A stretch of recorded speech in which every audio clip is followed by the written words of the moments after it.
Welcome to Built for This, the podcast where purpose meets performance. Hosted by business strategist and human behavior specialist Carly Pepin, this show dives into the real stories behind high-growth businesses. Let's bring life to your vision. Hey guys, so I'm really looking forward to today. This is like the fourth time I've started it because for some reason I'm very much struggling saying Chris McManus without actually, botching it. But that is who we have on today, and I am very much looking forward to connecting with him and sharing some information. He has a really cool background and he's built a really cool company.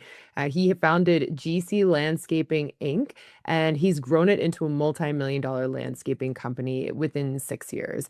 In 2025, he expanded the business into pool construction, continuing to scale with a clear vision of reaching 25 million valuation by 2035.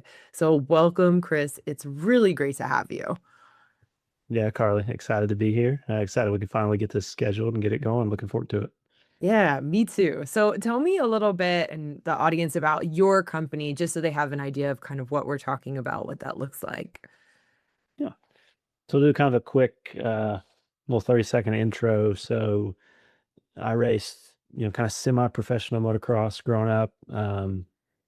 Got to the point where it was paying some bills, but wasn't paying all the bills. So needed to make some extra cash during the week when I wasn't traveling. So I started mowing grass. And, that was a flexible thing. I kind of do make my own hours, etc.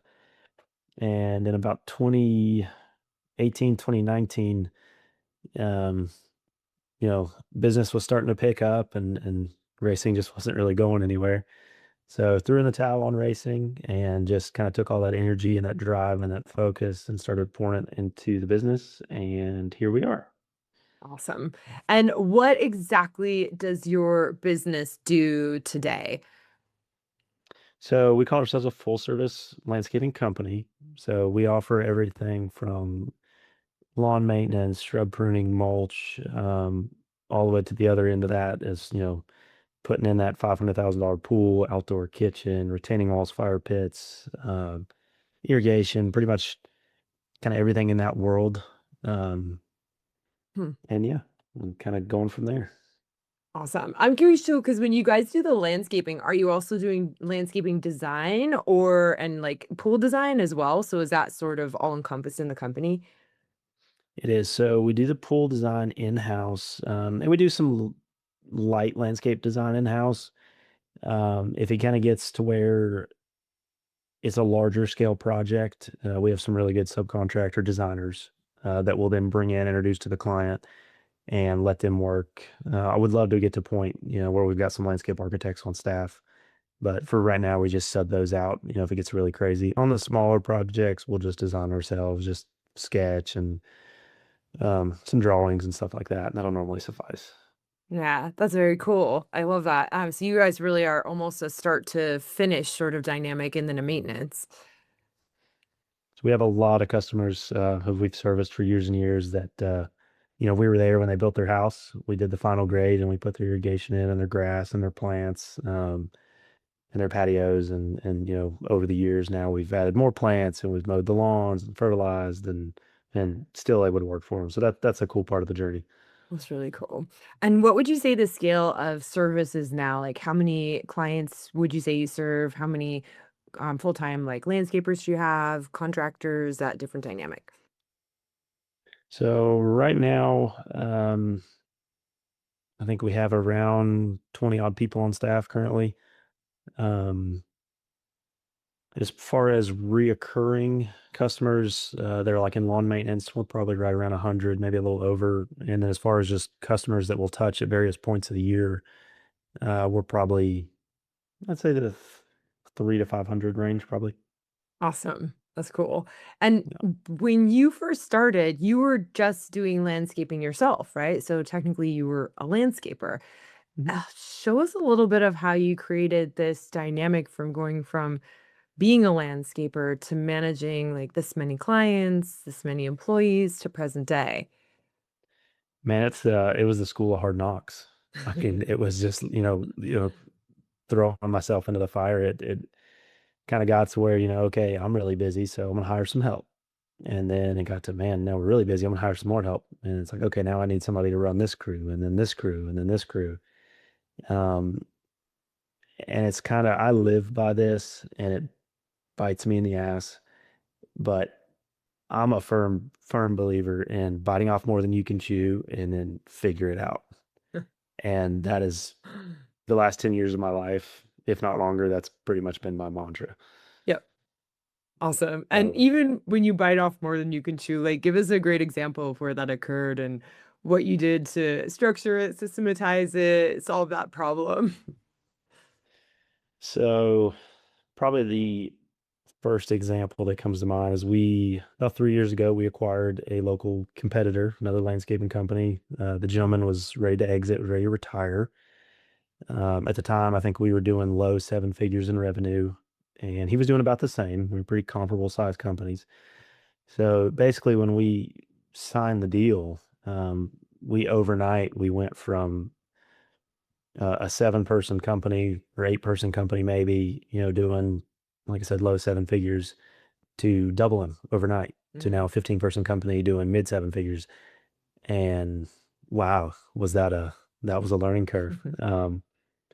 And it took a few months. I didn't have a lot of management in place at that time. So it just some long days, some long nights, definitely some pissed off customers where we had just, we'd screwed up or maybe they'd gone to the wrong property or, communication hasn't been as good as it should have been. And I heard something not too long ago at a conference. I'm going to butcher it, how he said it, but something like you got to break a few legs to cook an omelet with something to that effect. And that one's really stuck with me.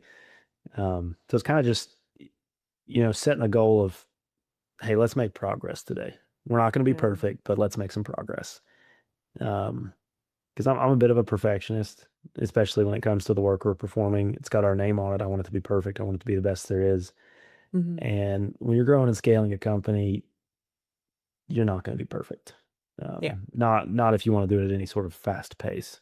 And it took me a good year or two to wrap my head around that. And we still want to offer a great service and we still want to be perfect. But there's going to be hiccups. So let's strive for some progress. Let's make progress today. Let's get 1% better today. Yeah. And yeah, so that was kind of open-ended. I don't know if that answered your question, but Yeah. No, I love that too. It's almost like it's that power of one dynamic, right? Where it's not having the unrealistic expectation to be constantly making these insane improvements on a regular basis, but even just that one little 1% of movement each day makes a massive difference over time. Yeah. it really compounds for sure. I love that. And I'm curious too, because what made you decide when did you start thinking about buying another business, or was this an opportunity that came forward that you thought this is a great like chance for us? Like, where did that come about? So we had this particular gentleman kind of had heard through the grapevine that he was looking to exit, and I'm a very impatient person. I was not happy with our current growth rate and kind of heard that rumor and said, hey, if we can figure out financing, you talk about pouring some gasoline on the fire, we'll double overnight. So, I mean, it took some, that was certainly a process. I don't know if any of the listeners have ever done any acquisitions or even thought about it, but financing can be a challenge for those kind of transactions. Your typical only really two routes are either seller financing or SBA, and both are solid options. SBA is a lot of paperwork. Seller financing is less, but you got to make sure the deal makes sense. And you got to make sure the business is, carries that value. Because you have less legal recourse, I think, or at least in my opinion. But once we got the financing figured out on that one, made it happen. Like I said, it was bumpy certainly for probably the first 90 to 120 days, and then we got into a groove and we figured it out. That's cool. I'm curious too, when you guys selected your financing, which route did you go? I think that, yeah, there are people out there doing acquisitions and stuff, but it's nice to hear kind of on the back end how it actually works. So we picked option C, which was neither, Okay. which was the lack of me not knowing any better. So we put this wasn't and I'm not gonna, I can't name figures because we have NDA signed, but we basically mixed it with a reasonable down payment combined with an equipment loan for all the assets of the business, and then a dollar amount loan for the book of business. Mm-hmm. And the equipment loan wasn't too hard to get. There was a lot of assets, a lot of trucks, and various equipment that came with it. The book of business a little bit harder. Your typical local bank won't secure that. There's nothing to secure it to. So me and my infinite wisdom decided, hell, I'll just max out my credit line. If I max that out, I can pay for it. So that's what we did. Um, then we got it done, and like I said, it worked. Later that year, we underbid several jobs, kind of all in the same time period. So we really took a big hit on those jobs, which then burned up the little bit of a cash reserve that we had at the time. And we got through that, but that was not the funnest time period of my life. Mm-hmm. And once we did that, I kind of was like, okay, we need to figure out a better financing option for this, because it was on such a short term that we were just paying just huge amounts of cash every month to pay these notes. Yeah. So again, took some time. It frankly took about 6 months to find a SBA lender that would, get on board. But we ended up refinancing that into an SBA loan. Okay. About little over a year later. And once we did that, it's tremendously better, freed up a lot of cash flow. And, as I've kind of grown and done a lot more research on that, because we did the acquisition of the pool business about a year ago, and we're actively looking for more acquisitions. Mm-hmm. That's kind of been the two highly, highly recommended options. It's SBA or it's seller financing. Outside of that, unless you've got like a silent partner or an investor, it's pretty tough to secure the dollar amount needed to buy a lot of these businesses. Yeah, that's really helpful. And so the pool was also an acquisition as opposed to just an expansion. So it sounds like you're really preferring this strategy of acquisition as a growth strategy. Yeah. 100%. Okay. So with the pools, something I wanted to do for years and years, but we already offered such what I felt was a pretty large array of services. Mm-hmm. And with pools, there's a fair amount involved on the technical side, and I didn't want to go into it blind. So kind of looked around. I've been probably looking for about 2 years, and kind of same story, local company looking to retire, slow down a little bit. Mm-hmm. Not a huge company. I think it was a 4 or 5 person company, and kind of went back and forth with them and agreed on a number. And, you know, all the staff stayed on, which was kind of by design. We got immediate relationships with all their existing vendors. This company had been around, gosh, I think 30 plus years, and had an Mm-hmm. outstanding reputation. So, we got that reputation immediately. We got the knowledge from all the employees, and the previous owner, stayed on as well.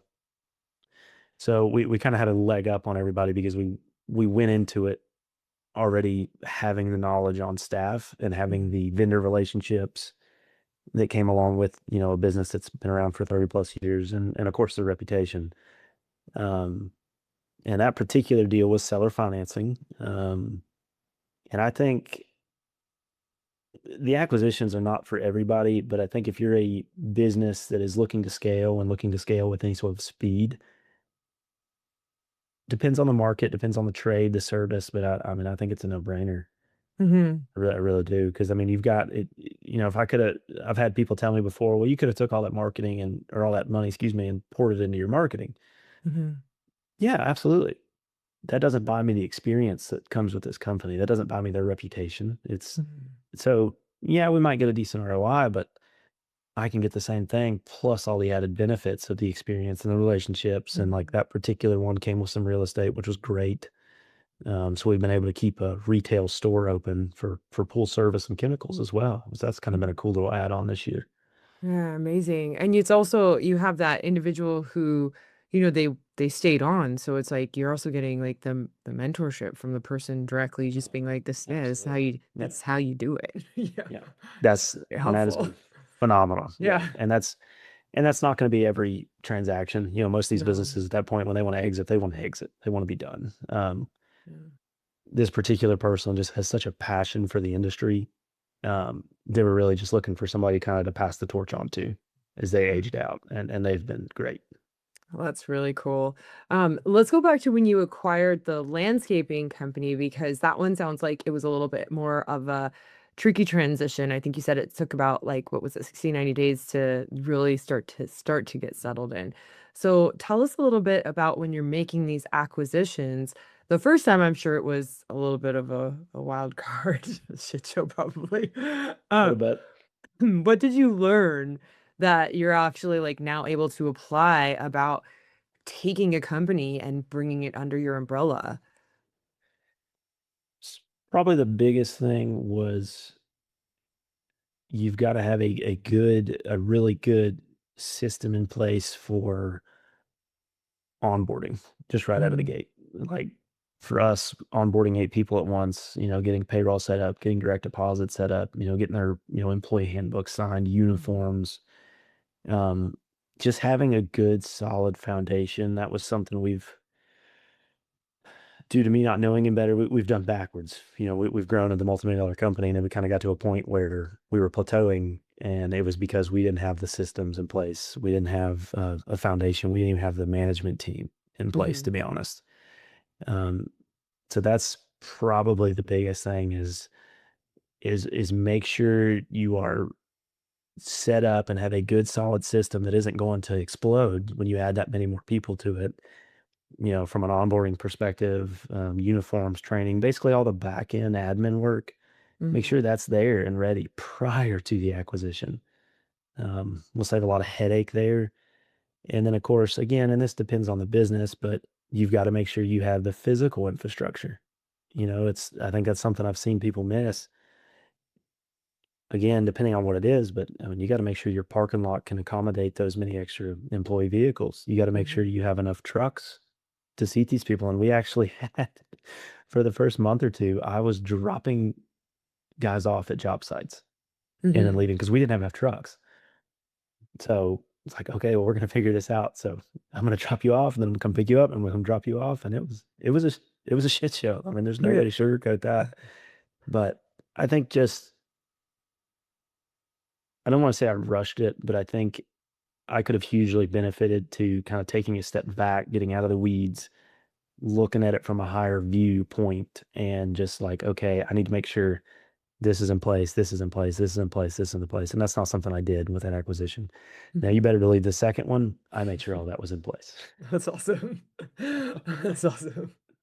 Hey everyone, it's Carly. If you're really resonating with what we're talking about and want to get clear on what truly drives you, what your core values are, head on over to my website. In the tools and tips section, there is a free values assessment. And this is a quick exercise that's going to help you to uncover what actually matters most with you so you can lead and live with more clarity, fulfillment, and momentum. Yeah. Yeah. What, since technically it's a like pools instead of landscaping, what did you, when you did kind of this overview, what did you see needed to be in place before you integrated the company? So it was a lot of the same thing that I just kind of went through, and then something with it being a business that had been around so long, a lot of employees from a different generation Mm, um, that don't like technology. So there was no technology being used, I mean, whatsoever. Everything was pen and paper. And I am not the guy, and I would heed caution to anybody that's listening that, maybe thinking about an acquisition. I've seen it happen where somebody comes in, buys the business out, and then just immediately starts making waves. yeah. Look, I'm all about, going full throttle, but if that transition came with customer relationships, employee relationships, kind of my recommendation there is come in and just watch and learn for a few weeks or even a few months because you've got good, knowledgeable people. You probably have a good customer base because if not, you wouldn't have bought the business. So again, like I said, I'd heed caution to force change down their throats. Hmm. But that's something, again, I knew going in, due to interviewing and kind of doing my due diligence that they don't like technology, but we are going to implement a select few things that they'll need to be coached and trained on just to start to bring the business, into 2025. So that was probably the biggest thing with that one, was one, using and taking full advantage of technology, and then also kind of doing that with a grain of salt, knowing that if I come in and really do it how I wanted to do it out of the gate, we're going to run off some employees that I need. So it's kind of, again, you kind of do it with a grain of salt, and maybe not do it at 100 miles an hour, maybe do it at 20 miles an hour. Yeah, I love that. No, it's actually like really wise advice because it's true. They already have this entire culture built. They have had this entire dynamic, and it's not a bad one, or else you wouldn't buy the business. Right. And so it's like, how are you guys both going to integrate the two together instead of just this is how it is? It's go time. Yeah. Yeah. Sure, they really appreciated that, by the way. I'd like to think so, for Yeah. sure. Let's They're all still fun. at this, and it's been a year, so Yeah. I feel like that's a good start. That is a good start. Yeah, and would you say, like, as you move forward, are you gonna stick with, like acquiring pool or landscaping? Are you guys thinking about going into any other areas at all? So I don't think we're going to stray too far from landscaping and the pools. We've actually kind of reeled in, we used to do some earth moving and some wastewater stuff, and we've kind of brought those things, we don't really offer those as much anymore because I want to be really good at what we do. And I want to make sure we can be really, really good at what we do. Um, so we're going to kind of niche down. We're going to specialize in landscape maintenance and then landscape design build, and the pools fall under that category. From an acquisition standpoint, we're really looking at any and either. We're not necessarily looking at the companies that are doing 10, 15, 20 million, because the financing for us gets pretty tough. At that point, you're pretty much looking at private equity groups that are buying those guys. So we're looking at kind of more of the smaller, probably sub 2 million, sub 3 million businesses, 10 to 20 employees, and we'll look at smaller than that. I mean, we've even looked at some that are doing sub $1 million.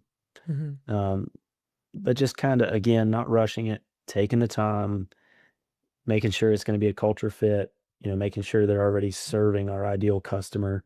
And then on the pool side, it's a little bit newer game for us. Not a lot of competition in the area.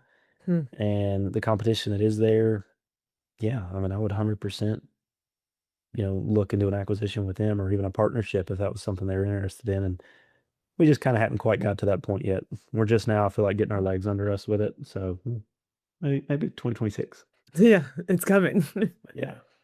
Yeah, and so this is cool too, because even when you think about like taking on these new companies, taking on these new dynamics, when you think about your company in the future, are you saying like, is there something that you want to just keep building, or do you want hopefully like a larger company to acquire you one day? Like, what do you guys build around? So our main goal, it's kind of one of our core values, or our mission, I should say, is the $25 million valuation. Yeah. And that's kind of our driving force. Depending on your perspective, that's not a huge company. It's not a small company, but it's certainly not a huge company. And to be honest with you, Carly, I haven't let my brain wander past that. Yeah. I think when we get to that point, there's certainly a part of me that has said, "Hey, yeah, we're going to exit at 25 million." Yeah. But I don't know, I may be enjoying it and having a lot of fun, and I may say, "Hey, we're going to keep going." But that's just something, to be honest, hey, we're going to get to 25 million. And that number came from, that is my financial freedom number. That would, if I wanted to not work another day for the rest of my life, that's the number that I could do it and still do pretty much everything that I ever imagined financially. So I encourage people, and it took me a while, when you start thinking about that exit number, you got to put a why behind it. If you don't put a why behind it, you're going to just spin your wheels. You got to have that driving force of the why. And that's kind of where that came from. And like I said, I don't know what's going to happen after that. I love that. That's fun though. I love that you're at least honest enough with yourself to just be like, I might love this so much I don't want to go. So, and I'm not going to if I don't want to. Absolutely. Yeah. It's like the perfect open end. And right? It's like perfect. Yeah, yeah. I mean, yeah, I do agree with you as well too, is it's just we have the numbers, we have the goals, but it's like why we're actually doing it. So thank you for sharing that because it's like what's the more meaningful thing to get to that dollar amount? Because for most of us, money is not the thing that's the most important, or else we'd all have money. We'd all be super, super rich if money was genuinely most important thing. So if we're not connecting to like that deeper why, that deeper meaning, that purpose, like we're not gonna do it. We're not gonna want to get there. right. Yeah. Yeah, you got to have that driving fact, and I am very financially motivated. I've searched and searched for my why, and pretty much the best I can come up with. And I haven't told a lot of people this, but I think it boils down to I really, really like helping people.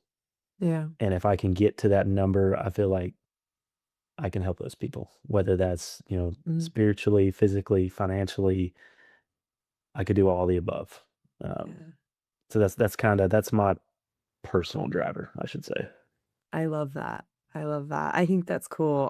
It's cool too because it's like it's not just that you love being of service, but how you love to be of service, and you've made it very specific to it sounds like what you want to create in regards to that. And it's cool because the more that we envision it, the more that we feel it, the more connected we are in these day-to-day times when the shit hits the fan and things get Yeah. insane. Yeah, And absolutely. it's like we remember why we're doing it, not Yeah. for the paycheck, but this is for this. This is that for that end goal. Yeah. I love that. Thank you for sharing that. Yeah, absolutely. And it's one thing, and I'll just be totally transparent here. I really like what I do. I like what we've built, but it's not, I see a lot of people and a lot of business owners, their identity is so tied to their business, they don't know how to separate the two. Yeah. Um, that's something that's not really been a huge issue for me. It's just like, Yeah. I don't hate it by any stretch of the imaginations. Is it my passion? Yeah, to an extent. But this particular line of business is just the vehicle that we've chosen at the moment to get to where we want to get. So it may not be the vehicle forever. It may be the vehicle forever. But right Yeah. now, it's just a vehicle tied to a destination, and we're trying to drive it to that destination. Yeah, that's very cool.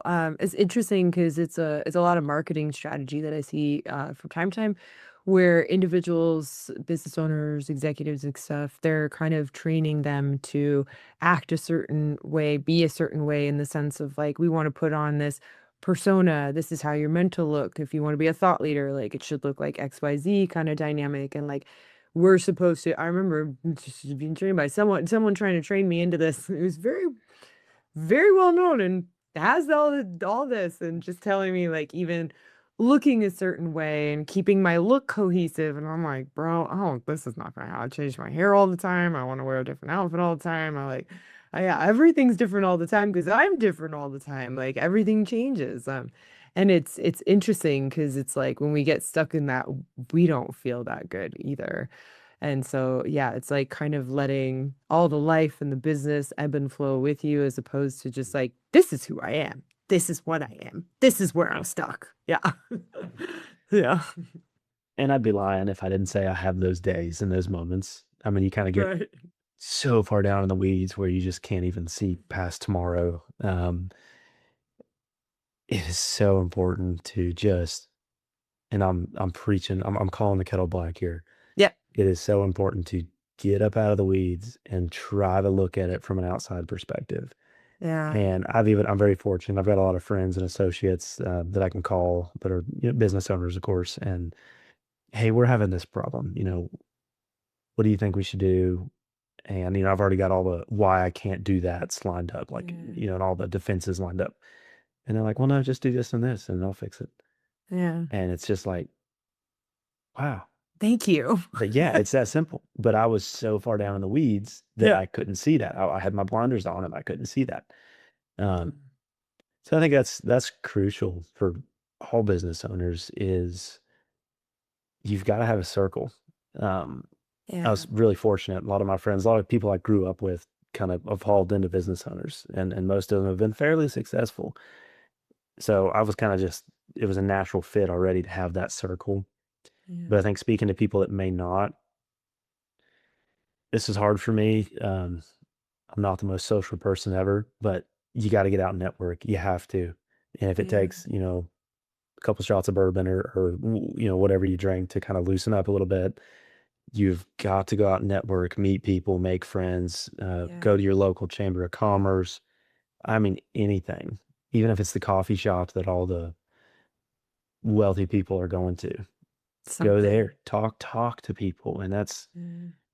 I have never met a person more successful than me that had any issue with a quick chat to help another entrepreneur through anything. And Yeah. it's wild. Like I literally have not met one.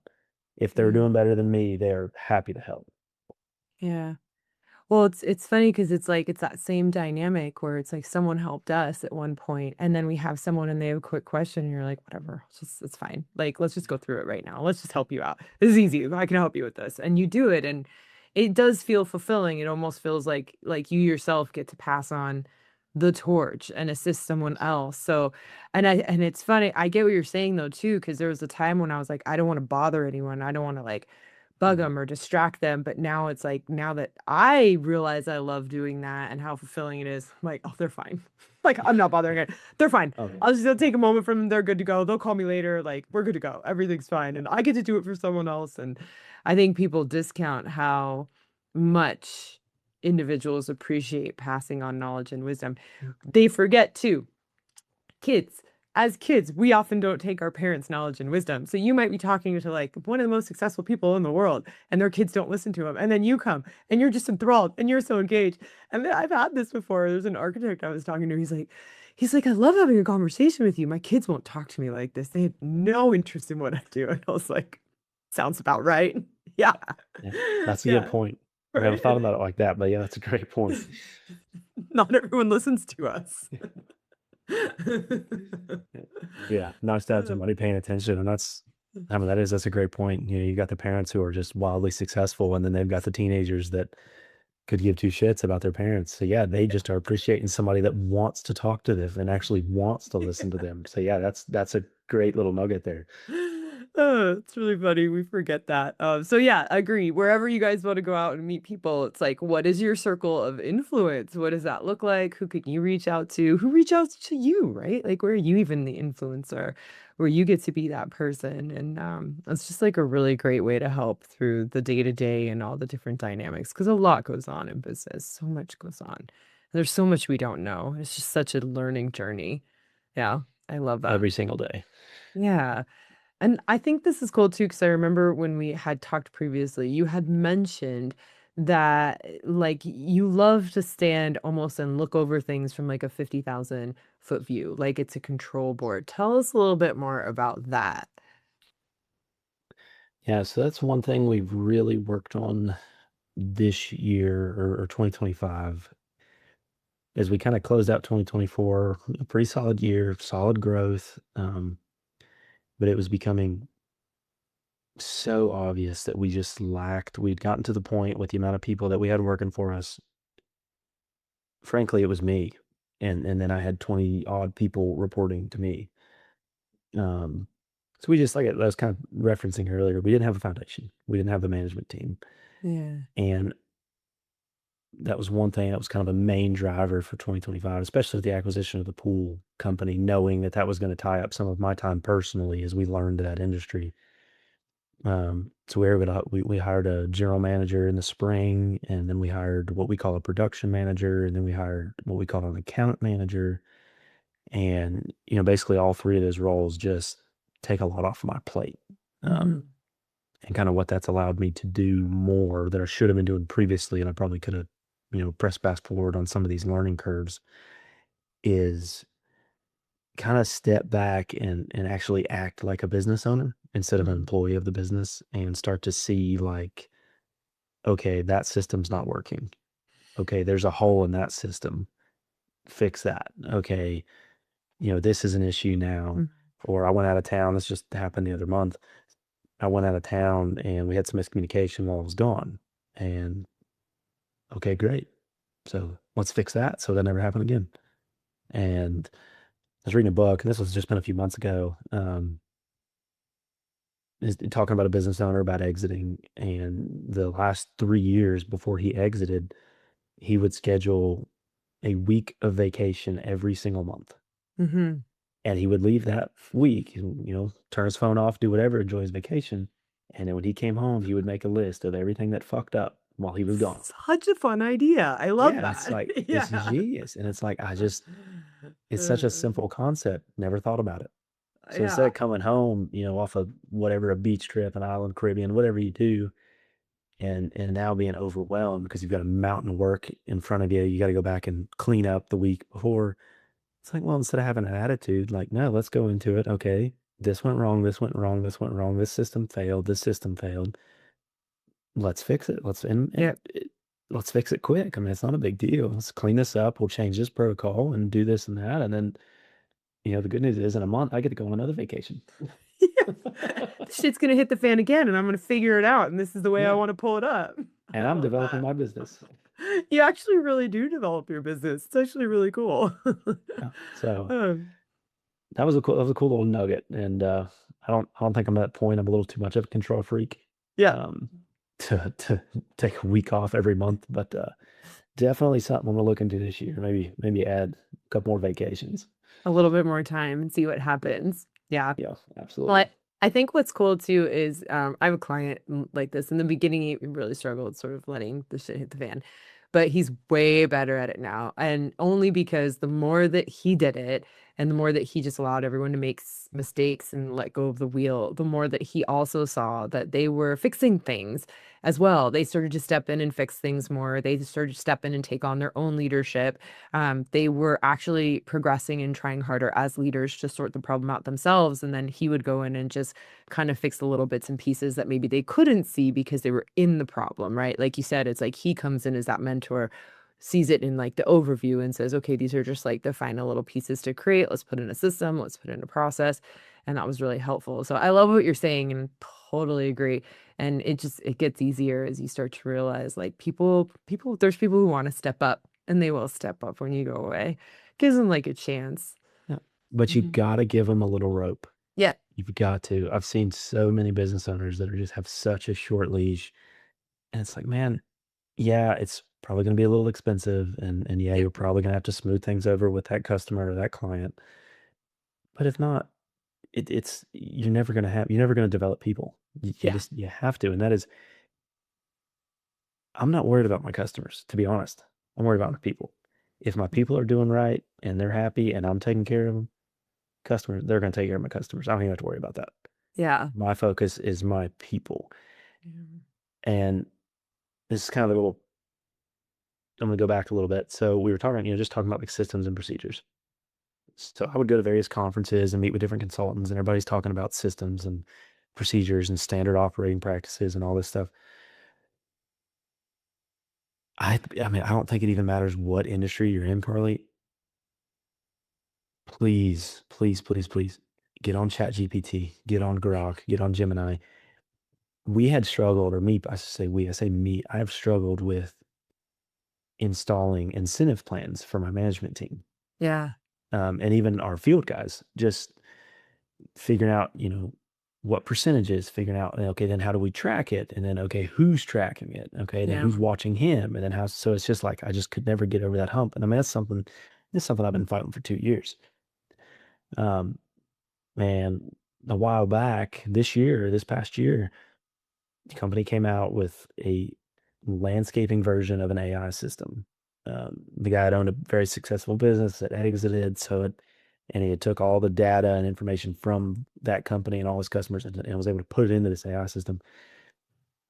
I built an incentive plan in 2 hours on a Friday morning. I mean, top to bottom. And I was mind blown. And it's like, use it. Like, okay, who Yeah. makes the coffee in the morning for the office? Boom, Yeah. SOP. Who cleans the trucks? Boom, SOP. Yeah. Who tracks that? Boom, SOP. Who tracks our net promoter score? How do we track our net promoter score? And just, if you don't know, literally just ask it. If you don't like the Yeah. answer, ask it again, phrase it different. It's mind blowing, the access to this information and how easy it is nowadays. It's If you're really just willing to, helpful. yeah, if you're just willing to put in just a little bit of time and a little bit of thought process, It's cool. I mean, anybody can do it. If I can do it, anybody can do it. Yeah. Hey everyone, it's Carly. So, if this conversation is really hitting home and you want to get a real snapshot of what's working and what's not in your business, head on over to my website in the tools and tips section and you can have the business performance health check. In just about 15 minutes, you're going to see where the friction is and where your next growth opportunity lies within your company. I think the other thing too is when I get stuck with it, I have it ask me questions and I say, I don't like the answer. So ask me questions so I get what I want. And then it asks me more questions and it gives me data until I get what I want. And it's fascinating because you're right. Like, this is a tool. This is a tool that's now present in our life. It's going to replace certain dynamics and certain things. It replaces me on certain things. I genuinely don't mind. Like, it's replacing like on the more basic stuff that I actually Right, don't want. I right. don't want to do. Right. Like, I'd rather do the more. I get jazzed up on complicated problems and really difficult things, and I get really bored doing like the little stuff. So it's like if AI could take over for that, I'm like, yes, that's amazing.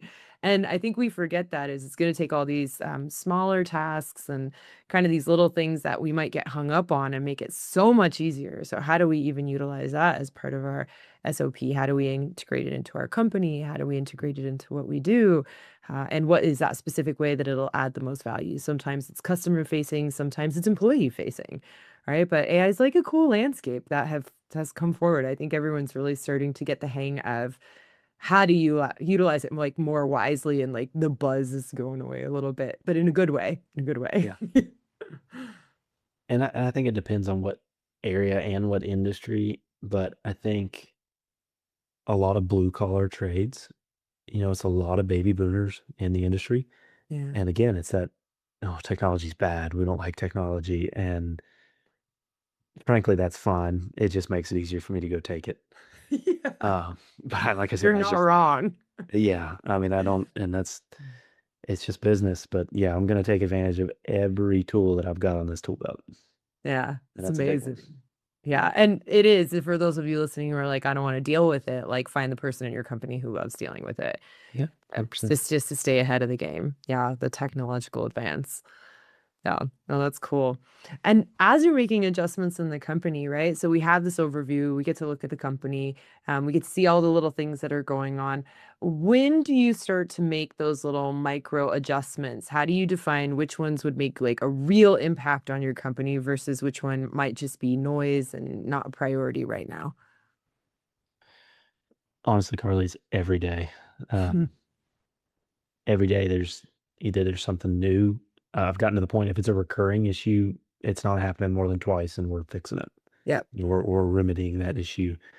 Um, but the more you get outside of, again, you kind of take those blinders off and you start acting like a business owner, the more you see it. And then maybe you accomplish that for the day. Like, okay, well, I did this, this, and this, and this. Great.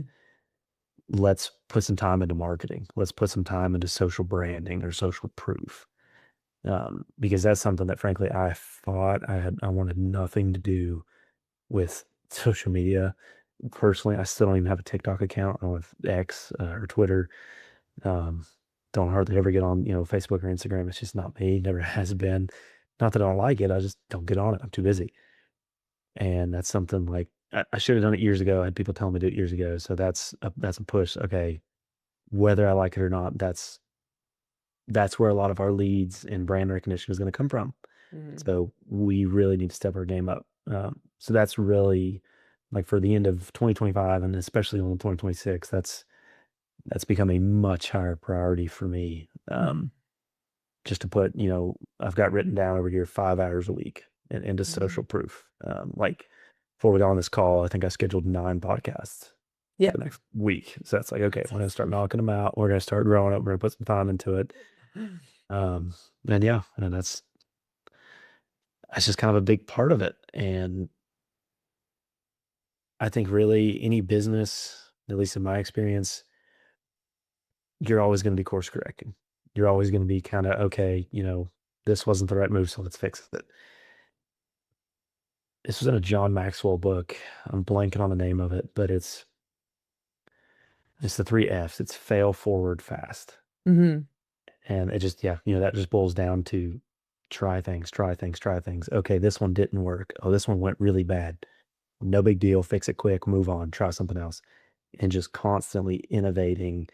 And these are not game changing, things. Yeah. Like it may be how we reorganize the truck. Does it make us, 3% more efficient if we kind of change the layout of this pickup truck or this trailer? Hmm. Well, those aren't huge numbers, but you time that 3% by 30, 40 trucks and, $10 million in revenue, and suddenly you just found another 300 grand. Yeah. Awesome. It's amazing. So, I mean, yeah, it's just constant tweaking, constant adjusting, Yeah. constantly just, hitting that little lever, flipping that little switch and just tweaking. Yeah. That's really cool. How do you even express sort of this dynamic of the culture of, like the fail forward fast, right? How do you even get that within the culture where they're starting to think about, I could make these little tweaks on my truck? It's like a 1% tweak, but you're right, 1% of 10 million is like a lot of money. So how do you help engage your employees in kind of thinking this way? So for me, it's a little bit easier because at the size we are, like I said, there's only 24 people, I think. So I don't deal with like our field guys necessarily on a day-to-day basis very much Mhm. anymore. It's primarily just my management team, but I still see them. And it's still, and especially with my management team, that's the most important, is just encouraging, encouraging, encouraging, encouraging. And then like I'll have guys still on a daily basis, they'll text me a question. Mhm. Well, I won't respond, I'll ignore it. And they're not going to sit around and not do anything for 3 hours waiting on me to respond. They're going to figure it out. It may be wrong, but I'll pay that price. That's okay because they're going to learn and they're going to know, hey, next time, don't do it that way or don't get this or don't do that. And I think it's just what I see happen is when team members make mistakes, they get their ass chewed. Yeah. I see that happen a lot, or they get rode up. Yeah. We don't do that. Hmm. It's okay. It's like, hey, man, that was a great idea. I love the initiative. You just cost the company $4,000. So that part really sucks. But I love the initiative. I want you to do it again. Yeah. But maybe not that way because you just cost the company $4,000. Let's switch it up a little. Yeah. So that's not a black and white answer. But that's just kind of how we do it. Now, as we scale and grow, I think, and there may be a better way to do it that I may find or discover, but kind of in the interim, it's just going to be, that's how I'm going to teach my guys. That's how I'm going to train my guys. And then, somebody comes in my office asking me a question on how to do something or telling me about a problem. That's a better example. So come in, man, we've got this problem. This happens. What should we do? Take a breath and then flip it. Well, what do you think we should do? Hmm. And that forces them to get outside of the box, think about it. And it's just, everybody's been here long enough now where they kind of start to grasp that that's the culture. If Yeah. they come to me with a question about a problem, I'm going to make them answer it. Yeah. So it's starting to slowly shift to the point now where they don't even ask me the question. Because they They know just they're know. going to have to Yeah. answer it anyway. They just figure it out. And if shit hits the fan, I'm here. We'll figure it out. But I want them to learn. I want them to do it. Yeah, that's very cool. That's very, very cool. And even like you're saying now, so mostly you're working with your management team, right? And so it sounds like you're working with management team works with everyone else.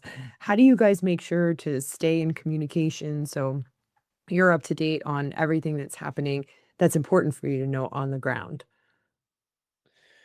So that's been a big learning curve for us. Because again, 12 months ago, I didn't have this. Everything ran through me. Yeah. So that's been a huge learning curve, probably the biggest learning curve this year. Part of it has just been me letting go and learning to focus on the KPIs that I need to focus on. And it's kind of same analogies. If I take care of my employees will take care of my customers. Mhm. So the same thing. If I take care of these KPIs, then everything else is pretty much going to take care of itself. So it's really, for me personally, it's a lot of just letting go and having trust. Mhm. Has that bitten me in the ass? Absolutely. Will it in the future? Absolutely. And that's something we'll continue to develop and kind of start to develop more of those stop gaps or those checks to like, kind of checks and balances to make sure. Um, but there's only four of us in the office. So it's pretty easy to stay up to date. And that's something that will just evolve and evolve as we scale. Mhm. And we'll just continue to work on it. Right now, if I want to know something, I'm going to walk out the hallway and be like, hey, what the fuck's going on over here or what's happening here? So it's not too hard right now. But that's a system that will evolve tremendously, probably over the next 24 to 36 months, as they all will. They're all going to evolve. But that's a big one because, like I said, we're pretty green to that one, and I've enjoyed it. But man, it's tough to let go. Yeah. It's a little tough for sure. Oh, that's awesome. And what are some of the things that have helped you to let go for others who are probably experiencing the same thing? Oh man, alcohol. It's terrible. No, I'm just kidding. Um, You're like, I'm just joking, don't do it. yeah. Um, Mm. I think faith and trust. I mean, really, for me, I mean, and that, and then pouring into my people, Yeah. pouring into my people, and I'm not the best at this, and my guys will say the same thing. I'm going to come into work with a smile on my face. Mhm. I'm going to be positive. I'm going to be reinforcing positivity the whole day. I just want to vibrate positivity, Mhm. and that's going to help the whole general mood. That's going to give them confidence in their decisions that they're going to make because they know that they're not going to get their ass chewed out Mhm. if they make a mistake, and they will. I make them every day. Um, but man, that's Carla. That was a tough one. I mean, I don't know. It's faith and trust, honestly, and pouring into your people. If I'm pouring into my Yeah. people, I am hoping and praying that they're going to do what they're supposed to do, how they're supposed to do it, when they're supposed to do it. And like I said, we do a lot of training, and it's something even in 2026, we're going to do even more training. And especially, I don't know if this affects white collar as much, but in blue collar industries, you get a lot of concerns, especially from small companies, 1 to 10 person companies. Like, well, if I train these guys this much, they're going to go start their own. Yeah, Okay. you're not I wrong. mean, It I get happens. that totally. Yeah. What happens if you don't train them? It doesn't work out well. Yeah. Exactly. It's going to be a Yeah. cluster. Yeah. And it's like, I'll take that risk every day of the week. I will take that gamble every day of the week. Yeah. I'm going to pay them well. I'm going to treat them well, and I'm going to train them well. Yeah. Yeah. If they want to start their own, more power to them. I'll help them start their own. Yeah. Yeah. But It's wild. when I send guys out into the field to go service a customer that's paying us a lot of money, I want to make sure they know what they're doing. Yeah. Yeah, no, it's very true. I have a client who had that issue. It's better now. As the company grew, it started to get really intense because not only would someone leave, they would get trained, they would leave, but then they started bringing significant quantity of the team, and it just kept With them. getting more and more jarring. So now he has a certain level of like non-compete. But if you work there, it's a blue collar job, but if you work there and you get trained well, like you stand to do very, very well for yourself. And now a lot of people are willing to sign it so that they don't have to miss out on the opportunity. But it's like a big deal. Like people take a lot of people with them sometimes. Well, it's Yeah. happened here multiple times. Right? Yeah. Yeah. And I will say, as a note of encouragement, for anybody listening, I don't know why, maybe it's just our region, our demographic, but when we got to about 10 plus employees, Hmm. that got a lot better. Yeah. I don't know why. I can't tell you why, but it's literally like somebody flipped a switch. When it was under 10, it was hard to find people. Hmm. And when people left, it would just kill morale. It would kill the culture. Yeah. We would lose a lot of times, 6 months down the road, there'd be two more team members leave to go join this guy.